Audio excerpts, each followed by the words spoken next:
Hi, Robert Clinkybeard here. Welcome to our webinar today with Ami Kassar. So we'll just let people come into the room. Excited to see my good friend Ami do a wonderful presentation.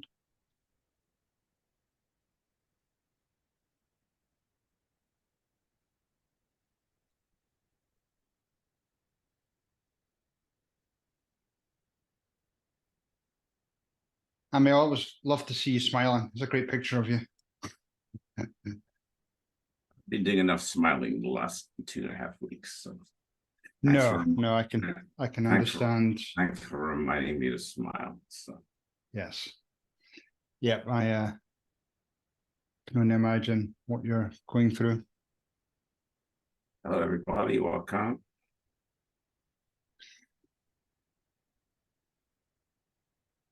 So yeah, why don't we kick things off here? So yep, my name's Robert Clinkybeard with Wilson 360.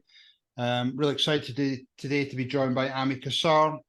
Ami's a good friend of mine. I know him through EO, through Scaling Up. We meet several times a year, and usually at different places around the country. I think, Ami, you probably fly twice or 3 times as much as I do. Ami's going to be talking about insider tips from financing over 125 transactions. And just quick side story about Ami. Ami was super active during the whole COVID scenario. In fact, I think you were almost held daily webinars with people. So yeah, really appreciate your contributions towards the business community, Ami. So let's move on to the next slide. So this is a little bit about Wilson 360. As many of you are aware, we've rebranded from Bruce Wilson Company. These are all the services we provide. I think one of the things probably to highlight right now is, start thinking about strategic planning. So you want to try and build your one-page plan or VTO for 2024. So, think about all the preparation, interviewing your customers, interviewing your employees, and just getting all that data ready for your strategic planning. So obviously we can help you with that, or at least give you some guidelines on how to prepare to do it yourself. So let's move on to the next slide. Upcoming webinar, we have David Krish. He'll be talking about CEO 24 growth plans, management staffing, mastering management hiring in the green industry, November 15th at 1 p.m. Eastern. Again, that's part of the whole strategic planning. It's great to have some growth plans, but people most of the time forget to figure out what staffing do they need for some of those growth plans. So David is going to be talking about that. Next slide. Ami, founder, CEO of MultiFunding, and author of The Growth Dilemma, nationally recognized through business finance and trusted advisor to growth-focused business leaders, assisted thousands and thousands of business owners. I mean, as I say, he was super active and during COVID and just helping navigate people through all the challenges they had then. 20-year track record of challenging executives to rethink capitalization growth. Columnist for 21 Hats, have been involved in contributing towards New York Times, Wall Street Journal, Forbes, many more. Columnist, also involved in the White House Federal Reserve Bank. I know, Ami, you were talking in front of a committee here a little while ago, but Ami, really excited you're here. Excited you're going to be sharing your topics, and really appreciate seeing you. Robert, thank you so much for having me, and welcome everybody. I do want to, can I share my screen with my slides? Is that okay? Yeah, Ami, let's take that off. Yeah, we can. Great. I do want to really, I don't know how many people in the audience here have done webinars before, but they are probably my least favorite thing to do because sometimes you feel that you are talking to a mirror. So I would welcome everybody to just say hello and maybe something that you hope to learn today. And I see that Patrick Wells has his hand up. So maybe Patrick, just before we start, you can say hello and tell us what you hope to learn today. Oh, I didn't mean to put my hand up, but well, but you allowed me to pick on you, so that's good. So. We definitely are. We're actively looking at our market. We're in a smaller city, and so we're growing. And one of those key positions, in my opinion, is acquisitions as we want to grow and hit our revenue goal by 2030. And so it's kind of important to kind of make sure that I'm in the know, but also learn different ideas as we continue to go down that path of acquisitions. Awesome. Thank you for sharing. I'm just going to pick on two more random people. Daniel Curran, welcome to the webinar. Say hello if you're comfortable and just tell us what you hope to learn today.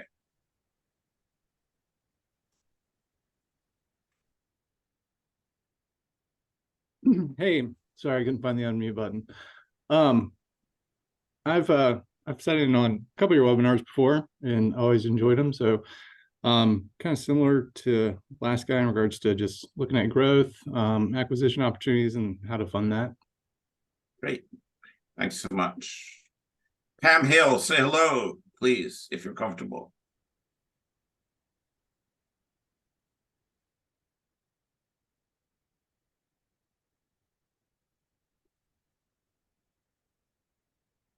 All right. I'm not sure if Pam can catch on. So yeah, her mic isn't on. So how about you, Mark? Mark, say hello, Mark. What are you hoping to get from today? Can you hear me? Yeah. Yeah, no, I think, Joe invited me to listen to this thing. We're always open to acquisitions, and we've got a couple that we're looking at. So just kind of want to see what's out there and see what we're missing. Awesome. Okay. So thank you so much. And we're going to roll in, and at any time, I strongly encourage anybody. I actually beg you, if you have a question or something is not clear, I can't see you in the mirror and I can't see your faces. So raise your hand. I do not need to wait. I do not really want to sit here and just talk to you for 50 minutes straight without getting some feedback or interaction or discussion going. So don't be shy. And also along the way, I'll stop and ask for any questions. Is that a fair deal? Awesome. Sounds good. So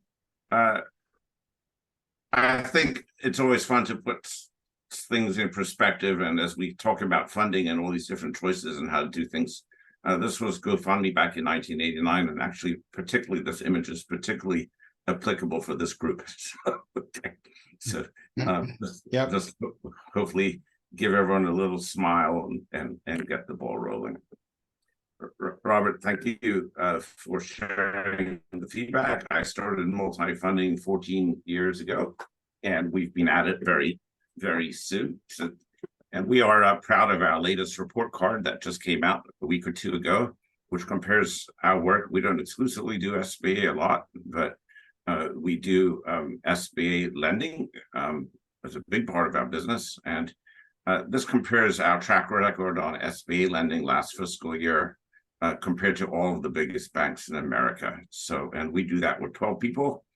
And it's fun to think of a Bank of America with 212,000 people and us with 12 people and the impact we have on the small business market. So we're proud to be here, and a big part of what we do is education and teaching.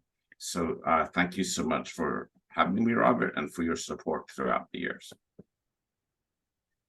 Maybe you can just put it in chat, but I'm going to guess you opted in for this webinar because you are considering buying or selling a business in the next couple of years, or maybe both. And that's really what this is all about.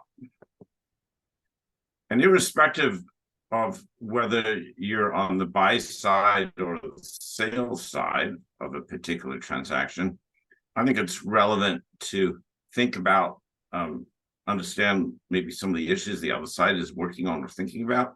So I want to share some perspectives here today. First, they call it the sales maze if you're thinking about selling, and then on the buy side as well. So we're going to go ahead and start with the sales maze.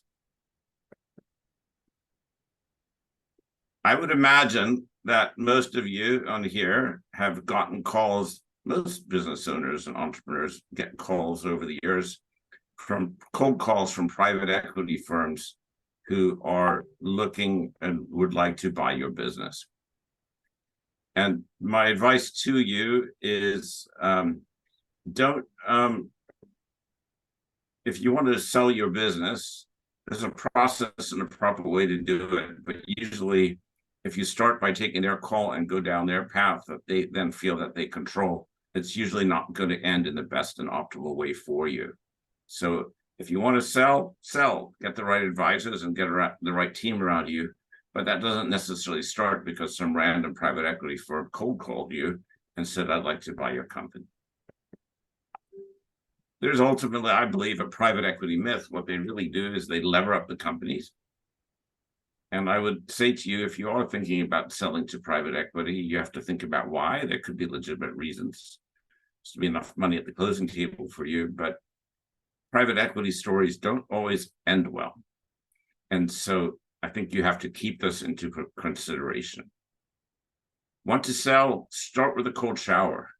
There are a lot of things to think about and a lot of things to do. This should not be, in my opinion, an impulsive decision that you make briefly or quickly. This is going to take time. Could be a couple of years, maybe at least a year. The devil's in the details, and it's almost like playing in the Super Bowl, and you never know until the game is over. You could be at the 1 yard line and things could be over. There's a lot of detail and a lot of effort to be involved. 3 key issues, we think. Who's your likely buyer? Does the likely valuation make sense? And what advisors and team will you put around you to help you through the process? Now let's dig into those 3. Who's the likely buyer for your company? Are you going to be selling to a strategic buyer or a private equity firm? Well, those are one set of scenarios with one set of advisors to help you. Or are you going to be selling to an individual? An individual could be an outside individual, a current partner, key employees, or family members. It's important to have a perspective of who you think your buyer is. What are your expectations versus the reality of your valuation? If you go into thinking about selling your house and you go into Zillow, and Zillow says your house is worth $1 million, well, it might be worth $900,000 to $1.1 million, but it's not worth $10 million. So having a clear and realistic expectation that your needs, your wants for valuation are somewhere close to reality is important and will save you a lot of time. And as you think about that and you think about all your deal structure, I always encourage you to work with your financial advisors or planners to determine what your bottom line number is at the closing table. Not what the earnouts, at the closing table. And this number is important to have clarity on it because it'll help you figure out if this is the right time to try and sell. As you do all your planning and think about your numbers, do think about Uncle Sam. It's talking to me sometimes how people forget that these are taxable events. And understanding beforehand what the tax implications are is, in my opinion, important. And he's going to take a bite. So know it and understand it before you get in as you do your planning and your thinking. Friends, don't count on earnouts. Earnouts are a great bonus. And if they work out, they're incredible. But sadly, and these stories aren't told enough, a lot of acquisitions end up in disaster, especially by private equity companies or strategic companies. So one friend of mine sold 60% of his company to private equity. The day they sold, they had 40 employees. 30 days later, because the private equity guys and their Harvard MBAs and their fancy private jets were so smart, they had 120 employees. and they were going to scale. And 4 years and 364 days later, they were bankrupt, and his 40% that he owned leaving in the company was worth nothing. These things happen. So don't count on the earnouts. It has to be enough at the closing table to make sense. As you go through the process of selling, choose your support team around you. We could spend a decade, 2 decades building a company. And so often people get weak at the knees when they go through the sales process, and you need to have the right support team around you. And as you build your support team, stay in your lane. Pick the advisors who have a lot of experience in the type of transaction that you envision. The advisors are different for different types of industries or different size transactions. We'll dig into that a little bit. But make sure that you pick advisors who have relevant experience in the type of transaction that you're trying to do. Every team needs a captain, and who's going to be the captain of your team? If your sale is expected to be between $1 and $7 or $8 million, it's probably a business broker. Greater than $7 or $8 million, it's probably an M&A advisor. If you're just selling to an individual or a friend or a partner or an employee, you don't need a business broker or an M&A advisor. You can probably do it with a good attorney. A sales side attorney is very important. Your attorney that you've used in your company for years may or may not have the optimal expertise to do what you need to do now. Want to look for a business broker because your sales probably isn't going to be the $8 million or lower range. Likely your business broker will be local. And what I encourage you to do is look through the local listings in your neighborhood or your city and see who has the most listings in your price range. Someone has a lot of pizza shop listings at $250,000, so they look like the most active broker. They may or may not be the best broker for a $7 million business. So try to look at the folks who have the most listings in your neighborhood in your price range. If you're looking for an M&A advisor for a bigger transaction, geography is less important. A business broker will likely be local. An M&A advisor doesn't have to be. Keep in mind, you're looking for ones with transactions in your price range, and industry expertise could help you. If there are specific buyers who are in a particular niche, and there are only a handful of specific advisors in a particular niche, and there are only a handful there, they might have more leverage might be more concerned about the buyer than they are about you. Attorneys, appraisers, CPAs, CFOs, your advisors need to have experience with your target buyer. Friends, I couldn't emphasize this more. Want to sell your company? Get your books in order.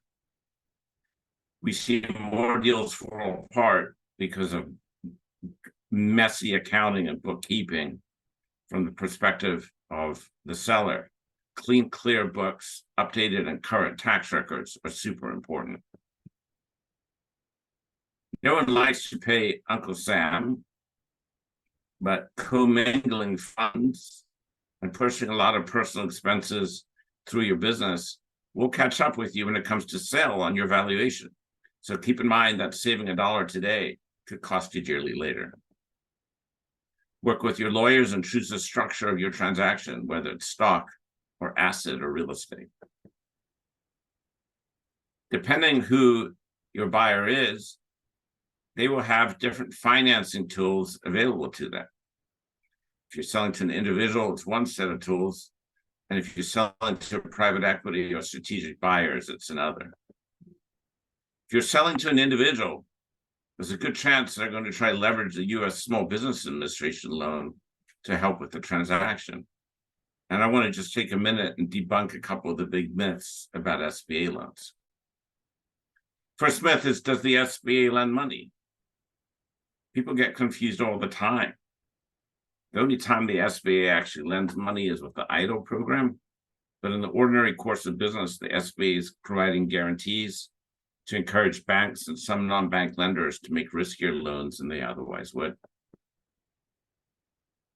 Second myth is that people think SBA stands for small, so that's just for small little loans, like the flower shop down the street.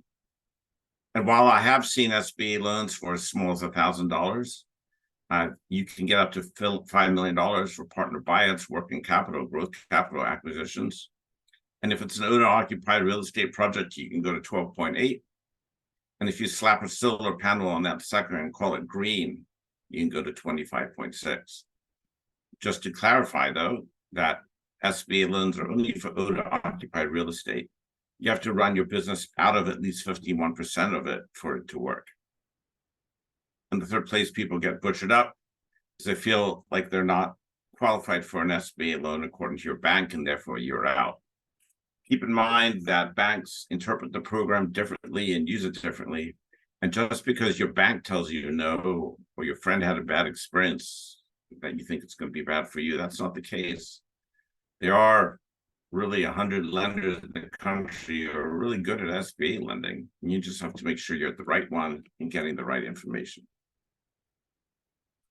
Also keep in mind that the SBA can be one piece of a capital stack. Sometimes we'll see $7, $8, $9 million transactions, where SBA is $5 million of it, and the balance of it with the same bank is a conventional loan. Another important point to note is when a buyer is using an SBA loan to buy a business, they will be required by law, the lender will be required by law to get a valuation of the business, and they will not be able to or willing to sell it to more than the valuation of the business. So sometimes if you're far apart, especially in a friendly transaction, it's pretty simple. For a couple $1,000, you can order a valuation. You can tell pretty quickly where you are.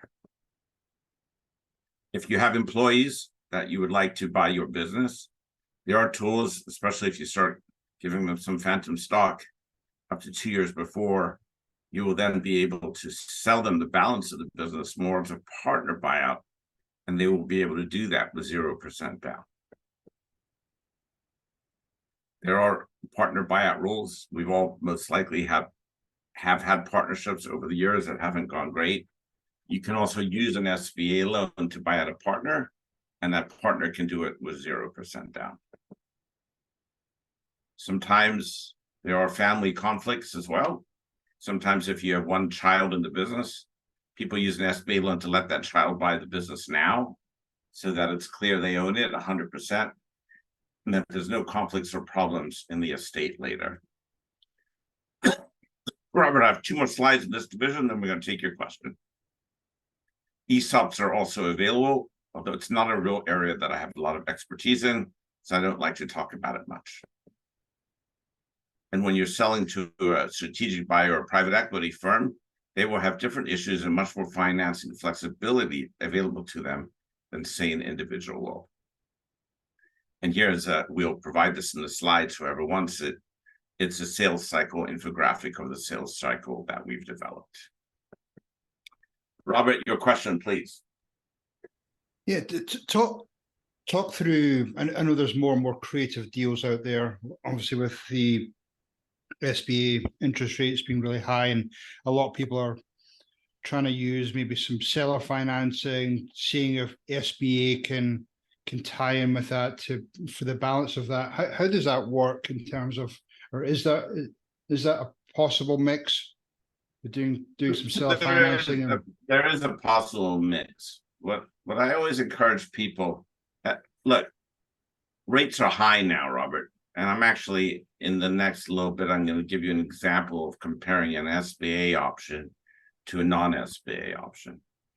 And no one, particularly if you're on the buying side, wants to pay higher rates. What I encourage you to do is to do 2 things. Is to concentrate not on the rate, but the monthly payment.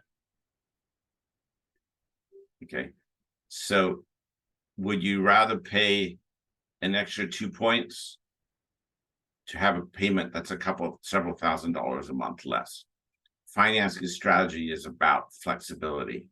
So yes, seller financing might be available at a lower rate, but if they're insisting on getting paid over 5 years and the SBA will lend you the money over 10 years, it might be, you have to concentrate, from my experience, for maximum flexibility on whatever the lowest monthly payment is. Okay, cool. Thank you. I'm happy to take any other questions on the sales side before we jump into the buy side. I think Terry Schaefer has a question. Hi, Terry.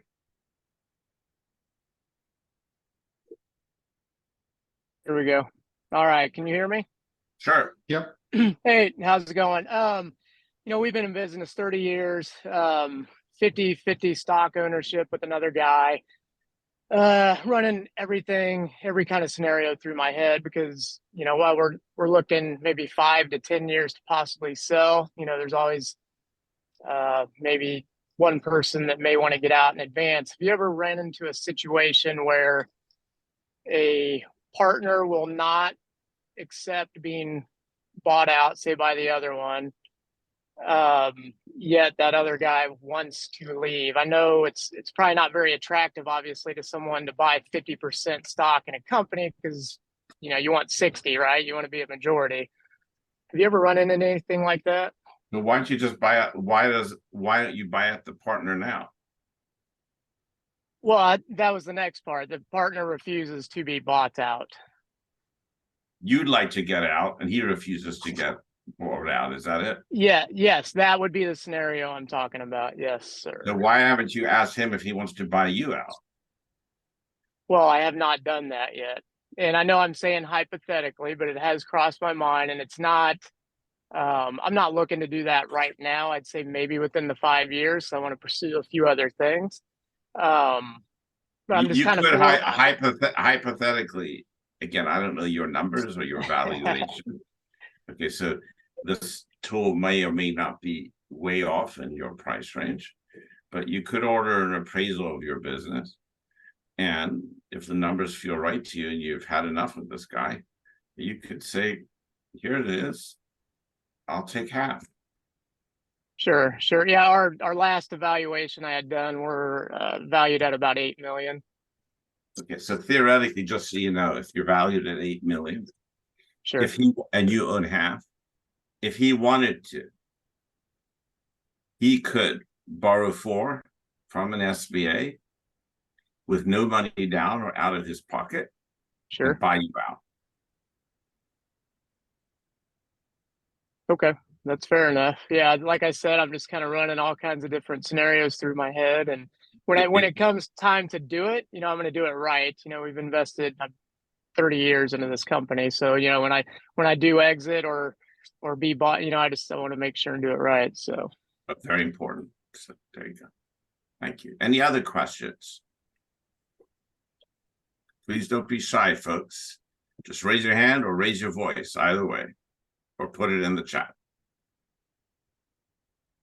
And if there are no other questions, and maybe the moderator can help me just lower Terry's hand, we can now dig into the second half of the presentation about buying a business. So we ready?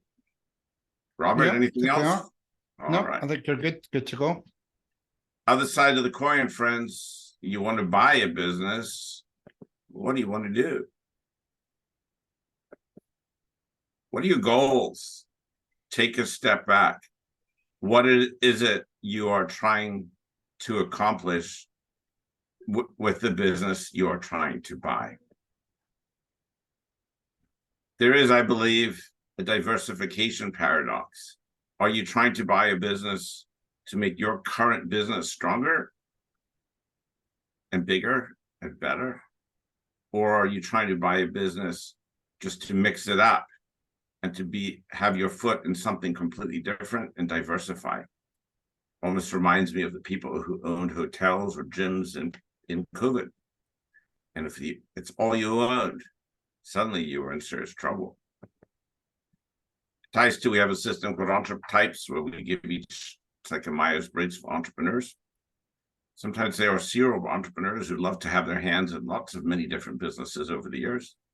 And binocular entrepreneurs are more focused on the specific industry. Whatever it is, if you're going to buy a business, you're about to take on more risk. And you should think about that and make sure that that amount of risk is something that you are comfortable with. Think about it, when we're buying a business, or for that matter, just making investments in our business, we are taking risk. And as we take risk, We are balancing the left side and the right side of our brains. There are our feelings and our emotions and our egos and our historical experiences with money. And then there are the spreadsheets and the models and the forecasts and the projections. And what we do is we mix these up in the mixer and we make different decisions at different times. And so really thinking about that and understanding that is important. We each have a different risk tolerance. Some of us are extremely risk averse, and this can change over time, and are afraid to really mix business and personal assets at all. And some of us would sell our firstborn for our company or come close, have no worry about putting a lien on our house, etc., and everything in the middle. But understanding your risk tolerance, and if you're doing an acquisition, what you're doing and why, so you have no regrets later, is super important. Also, to the point of the partnership earlier, if you're buying a business with a partner, making sure you're both clear about each of your risk tolerance is also a big deal and important. They are just stuff and things you're going to need to do through the process. Just like on the sales side, your current financials for your current business are also going to be important for the buy side, because the lender is going to look at them both. Your current books need to be in order for the business that you'd like to buy, just like their books are going to need to be in order as well. You need to sort your tax and legal strategy before you go in. Is this going to be a new company, a separate company, a subsidiary, a division? All these issues are important and should be vetted out with your lawyer before you start the search. You can thumbnail it and assume you'll likely need 10% down payment money. And the lender is going to want to know where that money is and where it came from. So having a down payment point of view before you start the process is important. If you are buying another landscaping business, will there be combined benefits? Will there be savings? Will there be co-management between your current company and the company you're trying to buy? And if so, are you ready, or does your CFO or your fractional CFO ready and prepared to do that? And just like on the sales side, you will need a set of advisors to help you. Business brokers are confusing. It's pretty clear when you go to buy a house, each side has an agent, and it's pretty clear and agreed upon that commissions will be mixed and split. It doesn't necessarily work that way. Business brokers are more greedy and they don't like to share. Usually the business broker gets the listing from the buyer, from the seller, and they're not going to want to share with your agent. So just understanding this up front is a big deal and important. If you want to find a business, there are resources online like Biz by Sell, or trade associations or groups like Wilson 360 that might be able to help. And sometimes people go to LinkedIn and use Search Navigator, and they search in their industry and a CEO role, the geography that they're looking at. And we've had some people just do outbound messaging have success with this as well. There are different financing tools available to you for the process of buying a business. Keep in mind that there's a good chance that you'll be using an SBA lender, and the SBA has got a branding problem because one of your friend's prior experiences with one particular SBA lender may not resemble at all what you're about to go through. And each lender is very different and has their own level of knowledge and expertise. So really you have to try to find the best lender for you for what you're trying to accomplish. I'd like to go through a case study about 2 options for buying a business. In this case, it's a company available for sale for $2 million. The company had 2022 EBITDA of $500K, and the buyer has $500,000 cash in hand. Bank says, I'll lend you the money. 9% interest, 5-year note. The bank wants $400,000 down, or 20%, which will leave you with $100,000. Some prepayment penalties, and a monthly payment of $33,000. And you think that looks pretty good until pesky Ami comes along and says, there's another option through the SBA. The terms are different. This is 11.25% interest. So by the interest rate, it's more expensive. It's a 10-year note. The SBA will only require 10% down or $200,000, leaving you with $300,000. There's no prepayment penalty and a monthly payment of $25,000. Maybe in the chat, you can just say, what would you choose between these scenarios? Who would choose the bank and who would choose the SBA? Take a minute and just log your answer, if you can, in the chat. Who would choose the bank and who would choose the SBA? While you do that, I'm just going to grab water. Give me 2 seconds.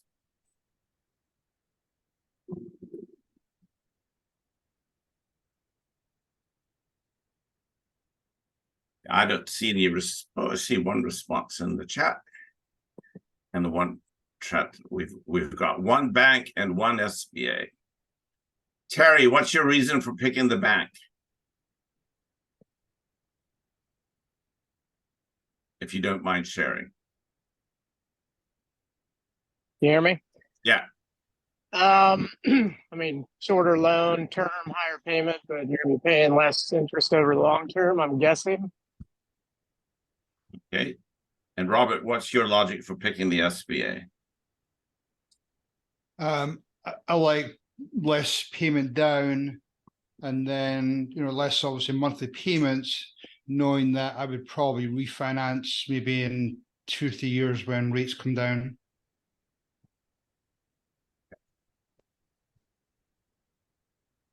This just sort of compares them. We're not going to go through this slide too long. But I would ask you guys this question. Financing strategy is about maintaining the most flexibility. And I would ask, what monthly payment would you rather have if COVID struck the month after you bought this business, or struck again, or something like that? So sometimes we just don't know what's coming around the corner. And so when you think about it, I always encourage people to think about the lowest monthly payment, especially if there's no prepayment penalties, and maintaining your cash and then being able to pay it off faster if things go well. Similar analogy, offense and defense. You want to build your business, giving yourself the most flexibility to move around the field and protect yourself how you can. Remember, in this case, you're buying $500,000 of EBITDA. On the bank proposal, your annual debt service is going to be $366,000. And the SBA proposal, it'll be $256,000. SBA loans, if you are planning to buy a business exactly like yours, you can do an expansion loan, which means the government considers that to be an expansion loan instead of an acquisition, and you can do that with 0% down. I'm not sure this is totally applicable in your business, but in a business where the location is very specific, I encourage you to make friends with your landlord quickly, because we have seen landlords derail deals. And again, if you're buying a business in your industry, great. If you're in a mood and you're going to go buy a business and doing manicures, not of lawns, but of nails, you might want to find a partner with that industry expertise to help the lender feel more comfortable that you know what you're doing. There are a variety of new SBA rules out there. They are creating a lot of confusion.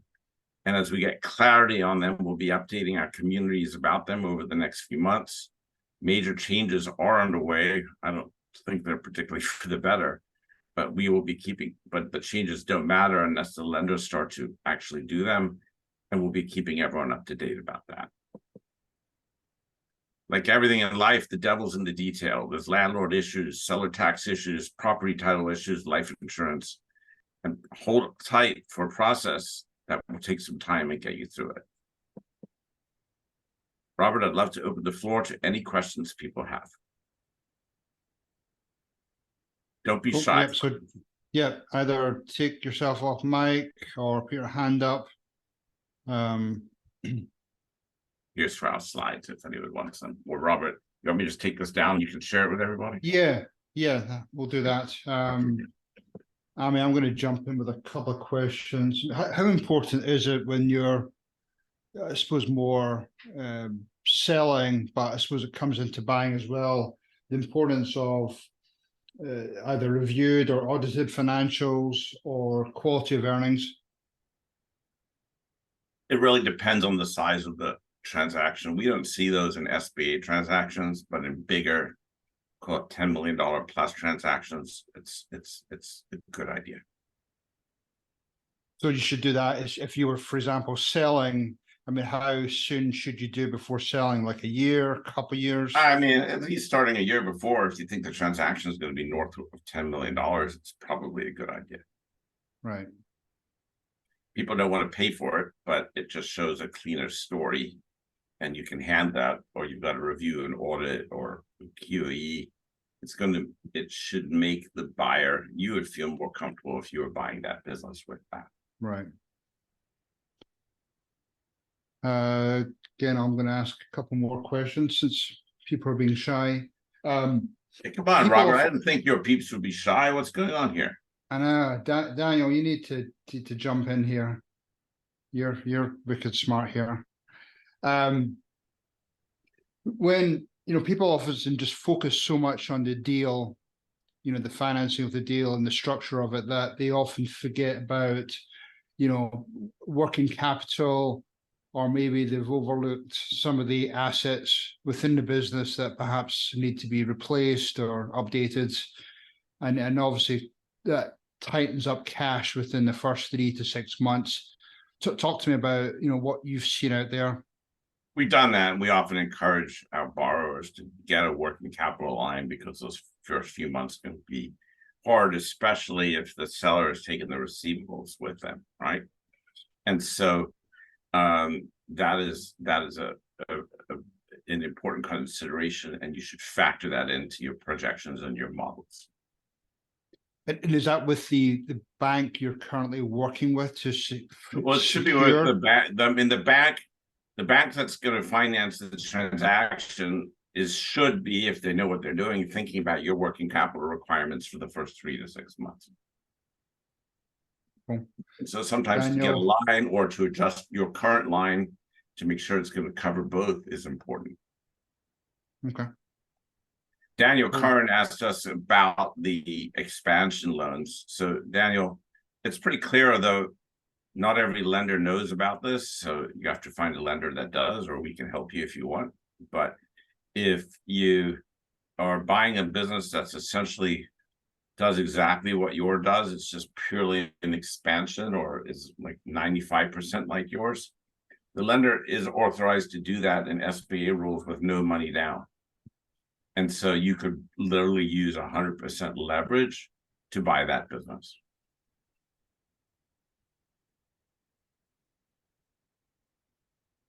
Any other questions? I mean, talk about, well, I think Daniel may have raised his hand. Daniel? I don't know if that was from before. Yeah. Hey, Ami, just question between SBA and traditional bank. I've never personally done the SBA loan before. I guess part of my hesitation there is the bank, and we have a long-term relationship with the bank. They make it very easy, maybe too easy to borrow money. And I'm not really clear on how much, I think there's a lot of hoops to jump through to go the SBA routes. Can you kind of walk me through that, what my experience would be like, with one versus the other? So I don't think the answer, Daniel, is totally black and white. Okay, so and what you have to do is evaluate two parts of it. One is, I'm just going to make it up. Say your bank's very happy in 10 minutes to lend you $1 million to do your next transaction, and the rate is 9%, and it's a 4-year note. I'm just making it up. Mm-hmm.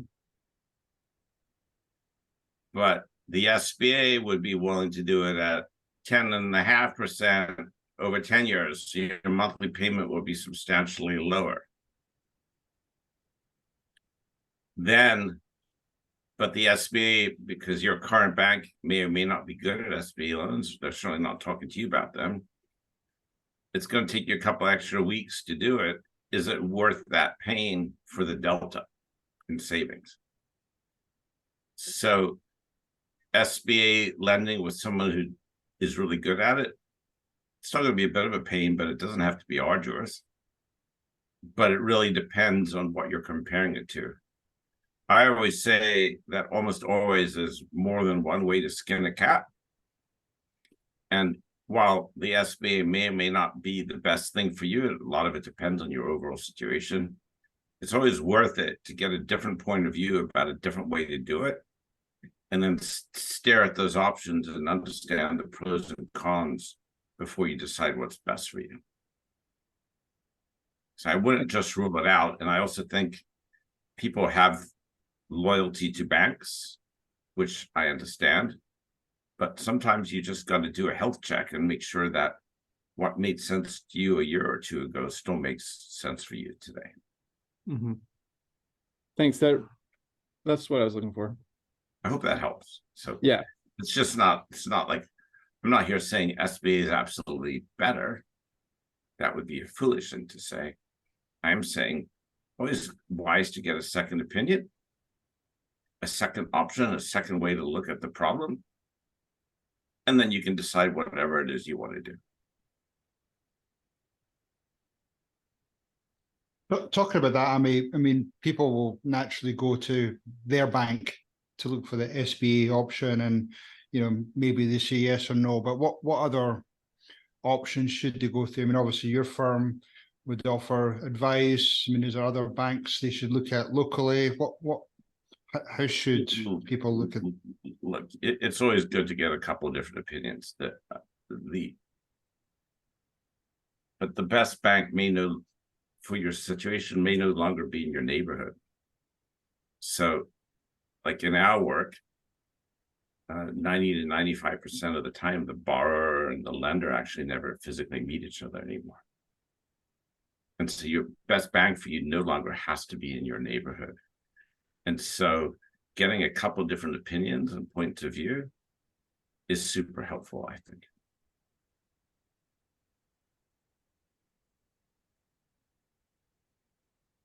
Other questions, folks? Boy, Robert, you guys are easy, man. I think you've just overwhelmed them with your answers, or maybe you've answered all their questions. I'm teasing.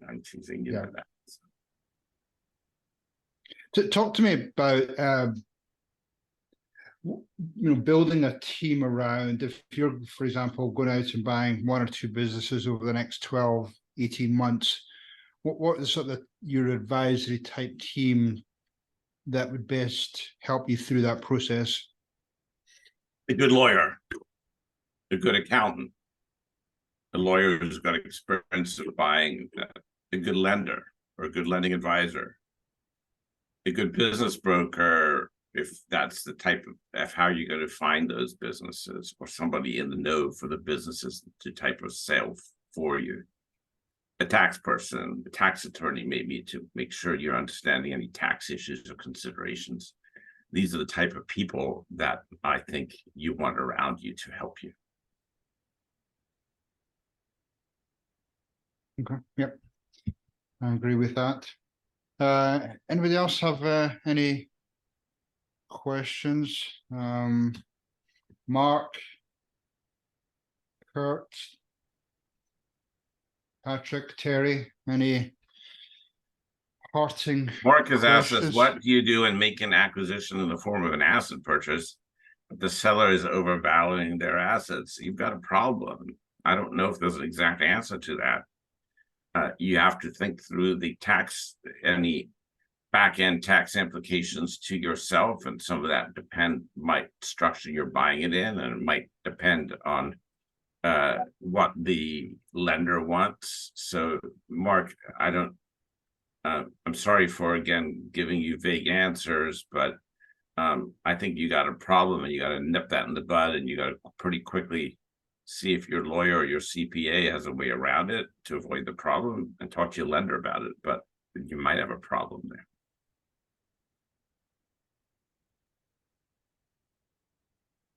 Other questions? Well, I think seems as though everybody's exhausted their questions. So, Ami, as always, I appreciate all your knowledge. My pleasure. Robert, feel free to share my information with these folks, and happy to get anyone who wants the slides, and happy to help at any time with whatever anyone needs. Yeah, we'll share the slides. We'll send out the recording to everybody who's attended the call and people who registered. But I know you're always generous with your knowledge, Ami. So really do appreciate your time today. Happy to help, and we're even going to give everyone 7 minutes back, so that's pretty good. Yeah, that's awesome. Cool. Okay, thank you everyone for joining, and look out for our next webinar with David Krish, talking about hiring strategies, especially tying it into your strategic planning. Arvin is going to pull that up here. Here it is, November 15th, 1 p.m. Eastern. Again, come along to that webinar with your questions. But David is well-spoken, really knowledgeable, and appreciate everybody's time today. So thanks, everyone. Awesome, guys. Thank you very, very much. I appreciate everybody. Take care now. Thank you, Ami. Take care. Thank you. Bye-bye.